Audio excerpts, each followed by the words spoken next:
जय श्री कृष्णा। श्री शिवाय नमस्तुभ्यम। आज है गुरु प्रदोष व्रत और आज गुरुवार का सुंदर श्रेष्ठ दिन है। प्रदोष व्रत कथा सुनने से पहले देव गुरु बृहस्पति की कथा सुननी चाहिए, तभी आज का दिन और व्रत उपवास सफल हो पाते हैं। तो देर न करते आइए शुरू करते हैं। तो प्रेम से बोलिए बृहस्पतिश्वर महादेव की जय। कथा इस तरीके से कही गई है। कथा को बहुत ही धैर्य पूर्वक सुनिए। के अनुसार एक बार देवराज इंद्र और वृत्तासुर के साथ भीषण युद्ध हो गया। देवताओं ने दैत्य सेना को पराजित कर नष्ट भ्रष्ट कर दिया। यह देखकर वृत्तासुर बहुत ज्यादा क्रोधित हुआ और स्वयं युद्ध करने के लिए तत्पर हुआ। असुरी माया से उसने विकराल रूप धारण कर लिया। सभी देवतागण भयभीत होकर देव गुरु बृहस्पति की शरण में पहुंचे। बृहस्पति जी बोले, पहले मैं तुम्हें वृत्तासुर का वास्तविक परिचय देता हूँ। वृत्तासुर बड़ा ही तपस्वी और कर्मनिष्ठ है। गुण उसे गंध नामक पर्वत की ओर तपस्या कर शिव जी को उसने प्रसन्न किया है। पूर्व समय में वह चित्रव्रत नाम का एक राजा था। एक बार वह अपने विमान से कैलाश पर चला गया।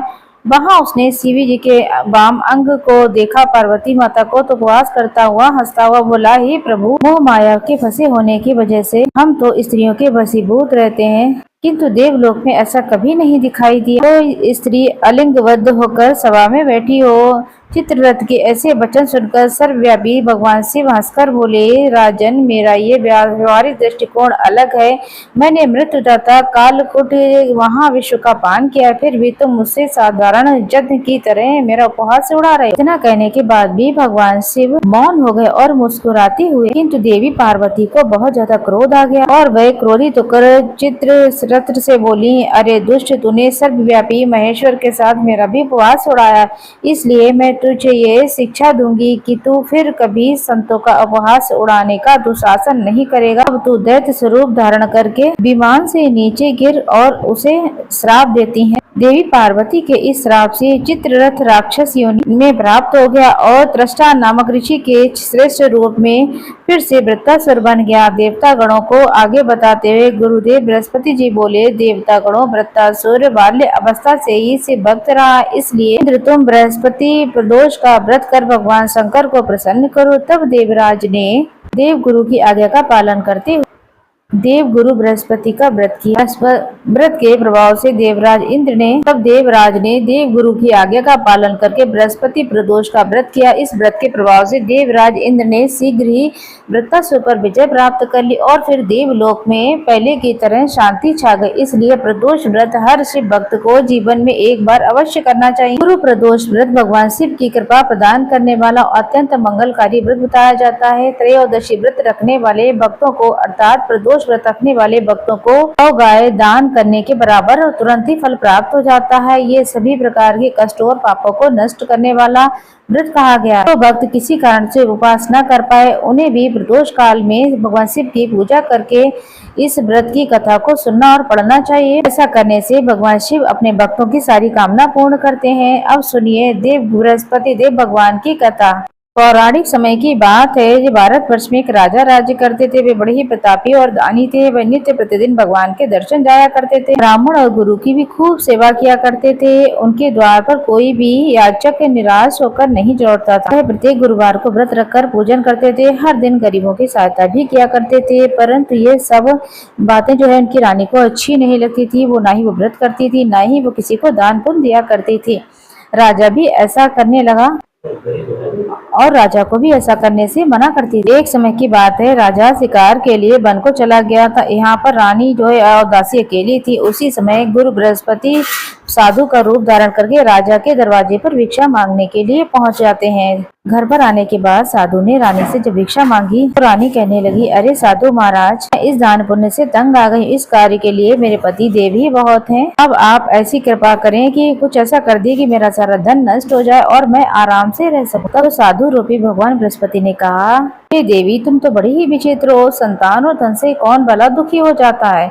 इसको तो सभी पाना चाहते हैं। पापी भी पुत्र की कामना करते हैं, धन की हमेशा ही इच्छा रखते हैं। अगर तुम्हारे पास अधिक धन है तो भूखे मनुष्य को भोजन कराओ, प्याऊ लगवाओ, ब्राह्मणों को दान करो, धर्मशालाएं बनवाओ, कुआं, तालाब, बावड़ी तथा बाग बगीचे का निर्माण कराओ तथा निर्धन और को धन दो और कुंवारी कन्याओं का विवाह कराओ। इस प्रकार कर्मों से तुम अपने कुल का और अपने परलोक को सार्थक कर लोगे और स्वर्ग की प्राप्ति करोगे। किंतु रानी साधु की इन बातों से खुश नहीं। उसने कहा, साधु महाराज, मुझे ऐसे धन की आवश्यकता बिल्कुल भी नहीं है जिसको मैं अन्य लोगों में दान कर सकूं या फिर जिसको रखने और संभालने में मेरा समय नष्ट हो जाए। तब साधु ने कहा, हे देवी, अगर तुम ऐसी ही इच्छा रखती हो तो तुम्हारे साथ ऐसा ही होगा। तुम ध्यान से सुनो। जैसा बृहस्पतिवार के दिन कोई भी स्वरूप में आप अपने घर को खूब सुंदर लीपना, अपने केसों को पीली मिट्टी से धोना, राजा से कहने व दाढ़ी मूछ कटवाए, भोजन में मांस मदिरा खाना, कपड़ा धोबी के यहाँ धुलवाने के लिए देना, तरीके से तुम मात्र 7 बृहस्पति भी कर लोगे तो तुम्हारा धन धीरे धीरे नष्ट हो जाएगा। ऐसा कहकर साधु महात्मा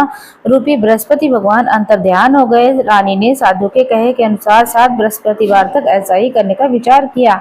साधु के बताए अनुसार कार्य किए। केवल 3 बृहस्पति बीते थे भी कि उनका समस्त धन संपदा नष्ट हो गया। भोजन के लिए दोनों समय के लिए पूरा परिवार तरसने लगा। शारीरिक भोगों से वे दुखी रहने लगे। तब वह राजा रानी से कहने लगा, रानी, तुम यहाँ पर रहो, मैं दूसरे देश जाता हूँ, क्योंकि यहाँ पर हम सभी जानते हैं, इसलिए मैं यहाँ पर कोई कार्य नहीं कर सकता हूँ। अब मैं परदेश जा रहा हूँ, वहाँ कोई काम धंधा देखूंगा, शायद हमारा भाग्य बदल जाए। ऐसा कहकर राजा तो परदेश चला गया। वहाँ पर वह जंगल से लकड़ी काटता, शहर में बेचता। इस तरीके से समय व्यतीत होने लगा। उधर राजा के बिना रानी और दासी खूब उदास रहने लगी थी। किसी दिन भोजन मिलता और किसी दिन जल पीकर ही सो जाया करती थी। एक बार रानी और दासी को 7 दिन तक भोजन के बिना ही रहना पड़ा। तब रानी ने अपनी दासी से कहा, देखो दासी, मेरी यहाँ पर आसपास मेरी बहन रहती है, वो बहुत ही धनवान है, तो उसके पास चली जा और वहाँ 5 सेर अनाज मांग कर ला, जिससे कुछ समय बीत जाएगा हमारा। तब दासी रानी की बहन के पास पहुंची। रानी की बहन उस समय बहुत ज्यादा पूजा पाठ कर रही थी। तब दासी ने रानी की बहन से कहा कि मुझे आपकी बहन ने भेजा है और मुझे 5 सेर भीषण दे दो। रानी की बहन ने इस बात को अनकहा सा कर दिया। रानी की बहन ने उसे कोई भी उत्तर नहीं दिया, क्योंकि वह बृहस्पतिवार की व्रत की कथा को सुन रही थी। जब दासी को रानी की बहन से कोई उत्तर नहीं मिला तो वह बहुत ज्यादा दुखी हुई। लौट कर आई और रानी से बोली, आपकी बहन तो बहुत ही ज्यादा घमंडी है, वह तो छोटे लोगों से बात ही नहीं करती है। मैंने उससे बहुत ही प्रेम से कहा, लेकिन उसने कोई भी उत्तर नहीं दिया। मैं वापस चली आई। रानी बोली, हे दासी, उसका कोई दोष नहीं है। जब बुरे दिन आते हैं तो कोई सहारा नहीं रहता है। अच्छे बुरे में ही तो विपत्ति में ही मनुष्य का पता लगता है। अब तो जो ईश्वर की इच्छा होगी वही होगा। ये सब हमारे भाग्य का दोष है। उधर रानी की बहन ने सोचा, मेरी बहन की दासी आई थी, लेकिन मैं उससे कुछ बोल नहीं पाई, इससे वो बहुत दुखी हुई होगी। अथा कथा सुनकर और भगवान विष्णु का पूजन करने के बाद वह बहन के घर आई और कहने लगी, बहन, मैं बृहस्पतिवार का व्रत कर रही थी, तुम्हारी दासी हमारे घर आई थी। जब तक कथा नहीं हो जाती हम पूजा से नहीं उठते हैं, ना ही वो बात करते हैं, ना ही भोजन करते हैं, इसलिए मैं उसे कुछ नहीं बोल पाई। रानी बोली, बहन, हमारे घर में अनाज नहीं, इसी कारण से मैंने दासी को तुम्हारे पास भेजा था। रानी की बहन बोली, देखो, बृहस्पति भगवान सबकी कामना पूर्ण करते हैं, देखो तुम्हारे घर में भी अनाज रखा हो। यह सुनकर दासी घर के अंदर गई तो वहां उसने एक घड़ा बेझर अर्थात अनाज का भरा हुआ देखा। इसे देखकर वो हैरान हो गई, क्योंकि एक एक बर्तन में उसने देखा था कि कुछ भी नहीं था, परंतु अचानक से चमत्कार हो गया कि सुंदर रूप में भोजन बना हुआ रखा था। दासी अपनी रानी से कहने लगी, रानी देखो, वैसे हमको अन्न नहीं मिलता, तब तक ही हम तो रोज व्रत ही किया करते थे, अगर मैं इसकी विधि पूछ लूं तो बहुत ही सुंदर हो जाएगा और हम भी वैसा ही कर लेंगे। दासी के कहने पर रानी ने अपनी बहन को बृहस्पति के व्रत के बारे में पूछा। उसने बहन ने बताया, रानी बहन, बृहस्पतिवार को सूर्योदय से पहले उठे, स्नान आदि से निवृत्त हो, बृहस्पति भगवान का पूजन की तैयारी करें, सर नहीं धोना है। बृहस्पतिवार के दिन चने की दाल और मुनक्का से भगवान विष्णु और केले के पेड़ का पूजन करना, दीपक जलाना, उस दिन एक ही समय भोजन करना, भोजन में पीले पदार्थों का सेवन करना, कथा सुनना। इस प्रकार से गुरु भगवान प्रसन्न हो जाते हैं, अन्य पुत्र धन देते हैं, मनोकामना पूर्ण करते हैं। व्रत और भोजन की विधि बताकर रानी की बहन अपने घर लौट आई। दासी और रानी ने दोनों ने ही निश्चय किया, हम बृहस्पति भगवान का पूजन करेंगे। 7 दिन के बाद जब बृहस्पतिवार आया तो उन्होंने व्रत रखा। गुड़साल में जाकर देखा, चना और गुड़ ले आए और चने की दाल से केले वृक्ष का पूजन किया और विष्णु भगवान का भोग लगाया। पीला भोजन अब कहाँ से आए, दोनों ही दुखी हो गए, परंतु उन्होंने व्रत किया था, इस कारण से बृहस्पति भगवान बहुत ज्यादा खुश हो गए। वे साधारण व्यक्ति के रूप में 2 थाल में सुंदर पीला भोजन लेकर आए और दासी को दे दिया। दासी उन भोजन को लेकर बहुत खुश हुई। तब उन्होंने कहा, ये भोजन तुम्हारे लिए और रानी के लिए है। दासी तो मनो भोजन पाकर अति प्रसन्न हो गई और रानी से बोली, रानी जी भोजन कर लीजिए। रानी को भोजन आने के बारे में कुछ पता नहीं था, इसलिए वो दासी से बोली, तू ही भोजन कर ले, व्यर्थ में हमारा मजाक उड़ाती है। तब दासी बोली, रानी एक अनजान व्यक्ति भोजन दे गया है। तब रानी उससे कहने लगी, भोजन तेरे लिए ही देकर गया होगा, तू ही भोजन कर ले। वह व्यक्ति दोनों के लिए भोजन लेकर आया, हम दोनों साथ साथ भोजन करेंगे। फिर उन दोनों ने गुरु भगवान को नमस्कार करके भोजन करना शुरू कर दिया और अब तो वो प्रत्येक गुरुवार को गुरु भगवान का पूजन करती हैं, व्रत करती हैं। बृहस्पति भगवान की कृपा से उसके पास धन हो गया, परंतु फिर भी रानी वैसी ही हो गई, आलसी। अब दासी बोली, रानी तुम पहले भी ऐसे ही करती थी और तुम्हारे पास इतना धन था, तुम्हें धन रखने के लिए तुम्हारे पास समय नहीं था, इसलिए तुम्हारा सारा धन नष्ट हो गया था। अब गुरु भगवान की कृपा से अगर धन मिला है तो फिर तुम आलस मत करो।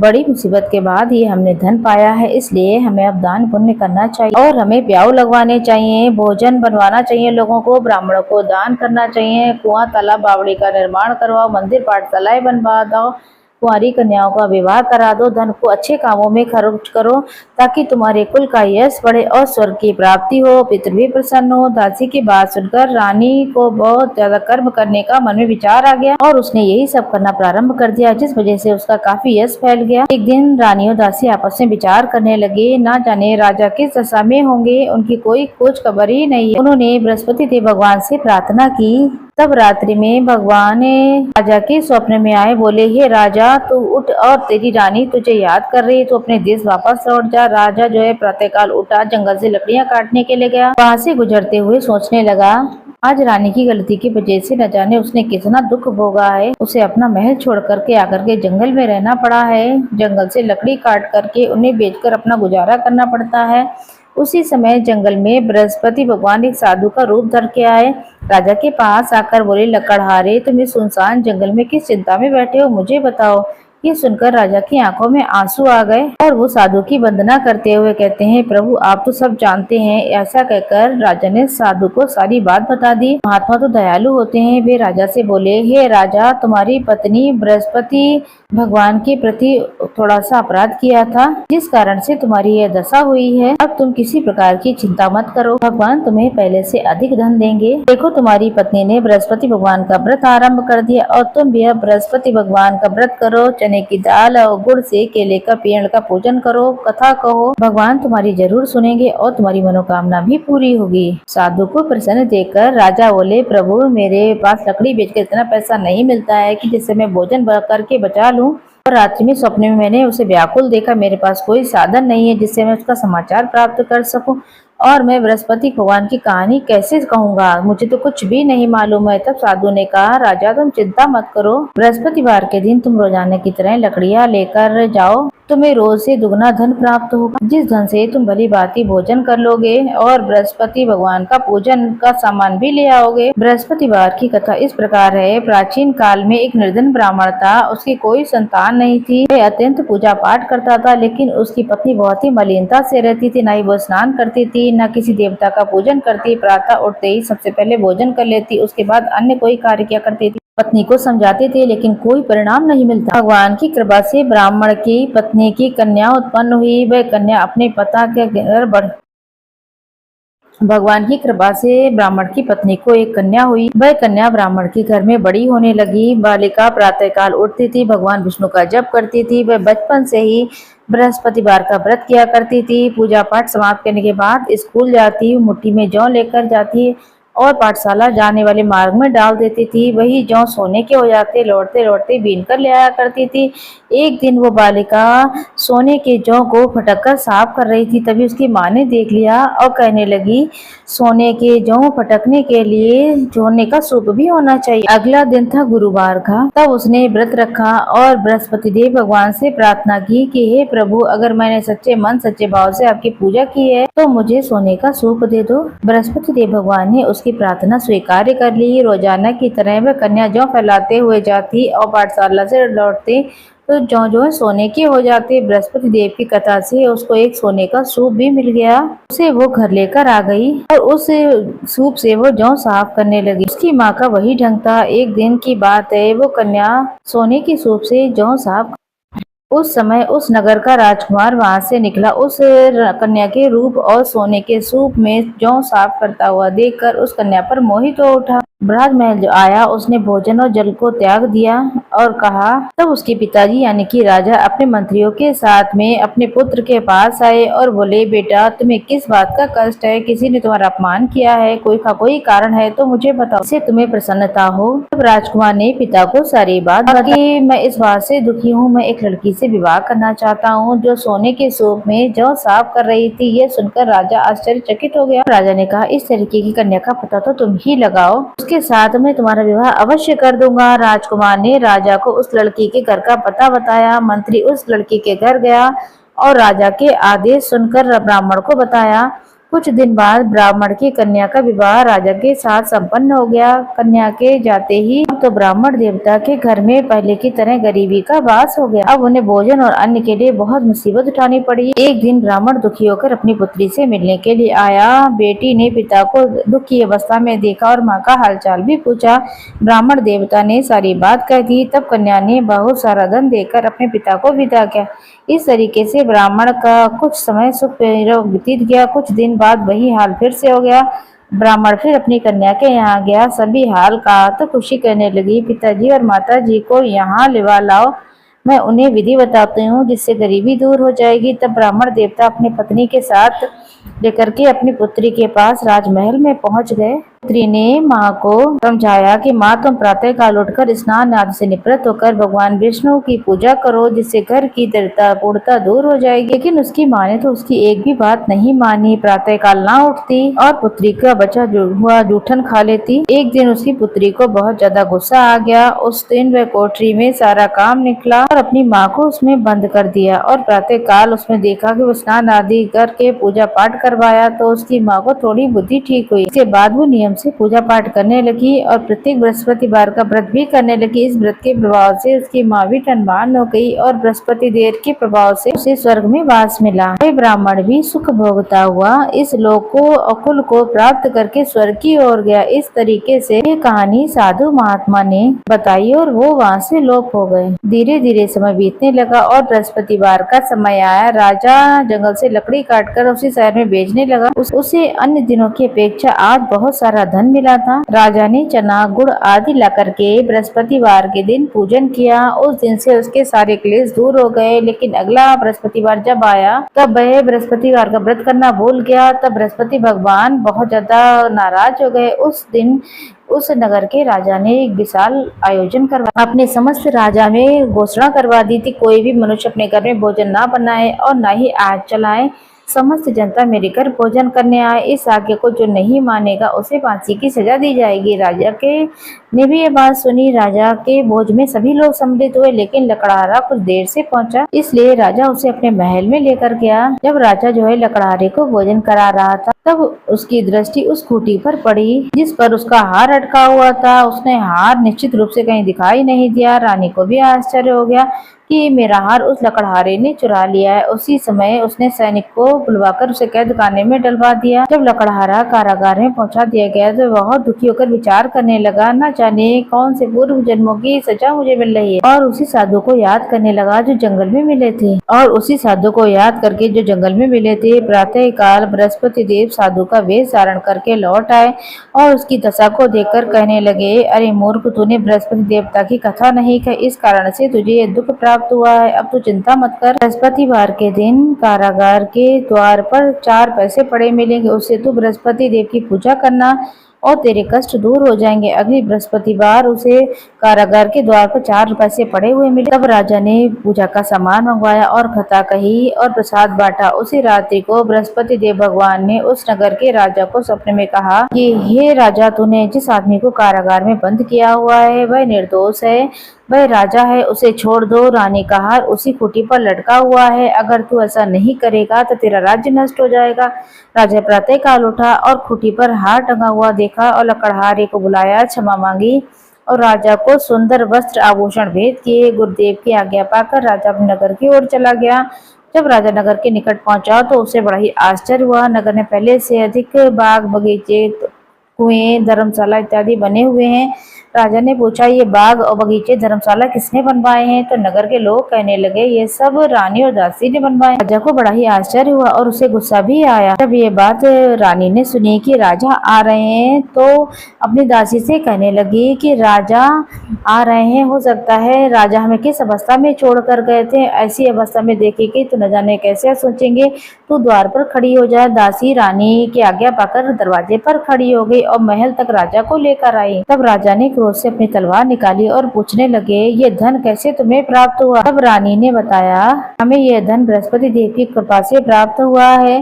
राजा ने उससे निश्चय किया कि वह 7 रोज बाद भी बृहस्पति देव का पूजन करेगा, परंतु मैं दिन भर कथा करूंगा और रोज इस व्रत को करूंगा, ऐसा उसने मन में विचार कर लिया। अब हर समय जो है राजा के दुपट्टे में चने की दाल बंधी रहती थी। दिन में 3 बार वो कथा करता। एक दिन राजा ने विचार किया, क्यों ना अपनी बहन के यहाँ हो आते हैं। इस तरीके से वह निश्चय करके राजा घोड़े पर सवार होकर अपनी बहन के यहाँ चल पड़ा। रास्ते में उसने देखा कुछ आदमी एक मुर्दे को लेकर जा रहे हैं। उन्हें रोककर राजा कहने लगा, अरे भाइयों, मेरी बृहस्पतिवार की कथा सुन लो। वह बोले कि हमारा आदमी मरा पड़ा हो, इसे कथा की पड़ी है। तुरंत कुछ आदमी बोले हैं, चलो कहानी सुन लेते हैं, क्या ही जाएगा। राजा ने दाल निकाली और कथा कहने लगी। जब कथा अधूरी थी तो मुर्दा हिलने लगा और कथा जैसे ही समाप्त हुई, राम राम कहकर वह खड़ा हो गया। राजा आगे बढ़ा। चलते चलते शाम हो गई तो देखता है कि कोई किसान खेत में हल जोत रहा है। तब राजा बोले कि अरे भैया, मेरी बृहस्पतिवार की कथा सुन लो। किसान बोला, अब मैं तेरी कथा सुनूंगा तो इसमें 4 हलैया जोत लूंगा, जा अपनी कथा किसी और को सुनाना। तब राजा आगे चलने लगा। बैल पीछे गिरे उछाड़ खाके और किसान के पेट में बहुत तेज से दर्द होने लगा। उसी समय किसान की माँ रोटी लेकर आई थी। जब उसने ये सब देखा तो पुत्र से सारा हाल पूछा। पुत्र ने सारा हाल बताया। बुढ़िया दौड़ी दौड़ी उस घुड़सवार के पास गई, कहा कि तेरी कथा मैं सुनूंगी, तुम मुझे अपनी कथा सुना। राजा जो है बुढ़िया के खेत पर लौट कर आए और वहाँ कथा कही। इसे सुनते ही बैल खड़े हो गए। किसान के पेट का दर्द भी ठीक हो गया। अब राजा अपनी बहन के घर पहुंचे। बहन ने भाई की खूब मेहमान नवाजी की। दूसरे दिन प्रातःकाल उठे और देखा कि सभी लोग भोजन कर रहे हैं। सभी लोग विपरीत है राज्य में। तब राजा ने, आपके राज्य में ऐसा कौन है जिसने अभी तक भोजन न किया? मेरी बृहस्पतिवार की कथा सुन ले। तो बहन बोली, ये देश तो ऐसा ही है, यहाँ पर पहले लोग भोजन कर लेते हैं, उसके बाद कोई और काम करते हैं। देखकर आती हूँ, अगर पड़ोस में कोई होगा तो मैं बताती हूँ। ऐसा कहकर बहन चली जाती है, परंतु उसे कोई भी ऐसा व्यक्ति नहीं मिला जिसने भोजन न किया हो।